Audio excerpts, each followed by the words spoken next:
నమస్తే, welcome to ఇహా TV. అమెరికాలో భారతీయ విద్యార్థుల ప్రతి కదలికపై ఆ దేశ అధికారులు నిఘా పెడుతున్నారు. ఎక్కడికి వెళ్ళినా ఏం చేస్తున్నా నీడలా వెంటాడుతున్నారు. విద్యార్థులు నిజంగానే చదువుతున్నారా? చట్ట వ్యతిరేకంగా ఉద్యోగాలు ఏమైనా చేస్తున్నారా? వాళ్ళ బ్యాంకు లావాదేవీలు ఎలా ఉన్నాయి? సరైన పత్రాలతోనే వచ్చారా అనే వివరాలను సేకరిస్తున్నారు. H-1B వీసా పొందిన వారిపైన నిఘా కొనసాగుతోంది అని ప్రవాస భారతీయులు ఆందోళన వ్యక్తం చేస్తున్నారు. అమెరికా వెళ్లే భారత విద్యార్థుల సంఖ్య రాను రాను పెరుగుతోంది. 2022-23లో 2,68,923 మంది వెళితే 2023-24లో 3,31,602 మంది వెళ్లారు. ప్రధానంగా New York varsity, north eastern varsity, Columbia varsity, Arizona state university, university of southern కాలిఫోర్నియాలోనే 1,00,000కు పైగా భారతీయ విద్యార్థులు చదువుకుంటున్నారు. వీరిలో చాలా మంది క్యాంపస్ల బయట పార్ట్ టైం ఉద్యోగాలు చేస్తున్నారు అనేది అమెరికా అనుమానం. వారిని వెతికి పట్టుకునేందుకు ప్రయత్నిస్తున్నారు. ఇప్పటికే New York, Boston, Tempe, Los Angeles ప్రాంతాలలో నిఘా కొనసాగుతోంది. అమెరికాలో ఎంఎస్ చేసిన తర్వాత తాత్కాలిక ఉద్యోగాలు చేసుకునేందుకు కూడా ఆప్షనల్ ప్రాక్టికల్ ట్రైనింగ్ ఇస్తారు.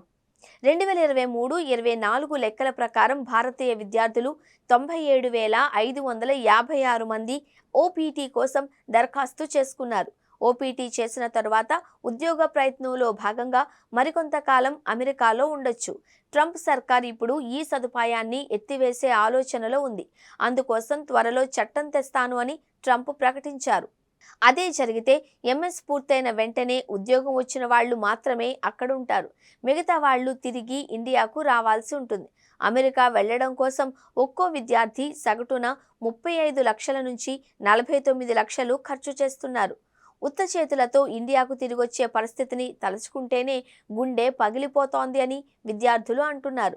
ప్రతి విదేశీ విద్యార్థిపై ఆర్టిఫిషియల్ ఇంటెలిజెన్స్ సాయంతో నిఘా పెట్టినట్టు ప్రవాస భారతీయులు చెబుతున్నారు. విద్యార్థి ఎక్కడి నుంచి వచ్చాడు, ఎక్కడున్నాడు, అతని బ్యాంక్ బ్యాలెన్స్ ఎంత, అమెరికా వచ్చిన తర్వాత ఎంత సంపాదించాడు, ఎలా సంపాదించాడు, ఏ ఉద్యోగాలు చేశాడు అనే వివరాలు సేకరిస్తున్నారు. విద్యార్థి ఏడాది కాలంగా ఎక్కడెక్కడికి వెళ్ళాడు, ఏ లొకేషన్స్లో ఉన్నాడు, ఆ లొకేషన్స్లో మాల్స్, పెట్రోల్ బంకులు, రెస్టారెంట్లు ఏమున్నాయి, వాటి నుంచి ఎవరికి డబ్బు చెల్లించారు, ఇందులో విద్యార్థులుగా ఉన్నవారికి ఎంత, ఎందుకు అనే వివరాలపై దృష్టి పెట్టారు. వీటి ఆధారంగా విద్యార్థి చదువు కోసం కాకుండా ఉపాధి కోసం వచ్చినట్టు గుర్తించే ఆలోచనలో ఉన్నారు. ఇది అమెరికా చట్టాలకు విరుద్ధం కాబట్టి అలాంటి విద్యార్థులకు సమస్యలు తప్పేట్టు లేదు. అమెరికా అధికారుల నిఘాపై ఆ దేశంలోని భారత రాయబార కార్యాలయం ఇటీవల భారత ప్రభుత్వాన్ని అప్రమత్తం చేసింది. విద్యా కన్సల్టెన్సీలు విద్యార్థులను అక్రమంగా అమెరికాకు పంపుతున్నాయని ఆక్షేపించింది. ఇప్పటి వరకు 5,000 మందిని ఈ కేటగిరీ కింద గుర్తించినట్లు తెలిపింది. దీంతో భారత ప్రభుత్వం అన్ని రాష్ట్రాలకు కన్సల్టెన్సీల వివరాలు ఇవ్వాలి అని ఇటీవల లేఖ రాసింది. ఇండియా నుండి వచ్చిన విద్యార్థి ఆర్థిక స్థితిగతులపై అమెరికాలో ఆరా తీస్తున్నారు. చదువు కోసమే వచ్చిన వారికి ఇబ్బంది ఉండదు, కానీ ఇతర మార్గాలలో డబ్బులు సంపాదించిన వారిని ప్రశ్నించే వీలుంది.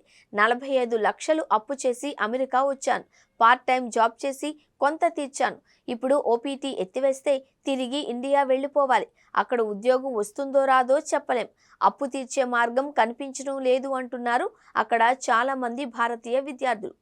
అమెరికాలో అత్యధికంగా భారతీయ విద్యార్థులు ఉన్న వర్సిటీలు, యూనివర్సిటీ ప్రాంతం, విద్యార్థుల సంఖ్య: New York varsity, New York 27,247, north eastern varsity, Boston 21,023, Columbia varsity, New York 20,321, Arizona State varsity, Tempe 18,430, University of Southern California, Los Angeles 17,469.